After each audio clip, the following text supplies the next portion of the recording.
రాజన్న సిరిసిల్ల జిల్లా Sircilla urban bank ఎన్నికల్లో high drama నడిచిందనే చర్చ ఊపందుకుంది. 12కు 8 స్థానాలను బీఆర్ఎస్ పార్టీ గెలిచింది. ఓడిన ఫ్రస్ట్రేషన్లో బీజేపీ, కాంగ్రెస్ నాయకులు ఉన్నారు.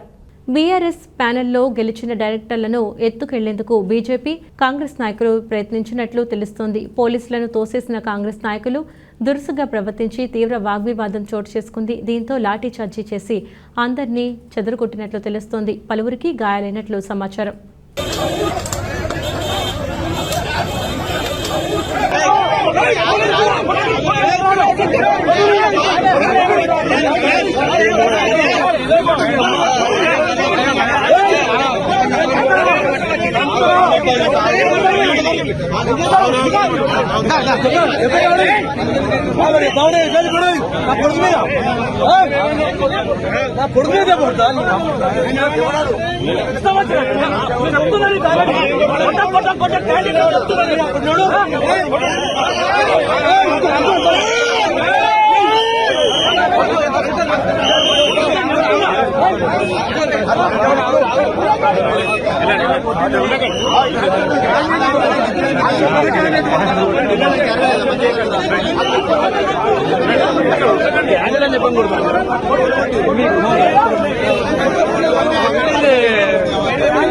కళ్యాణ్ ఎవరన్నా తెలియదు.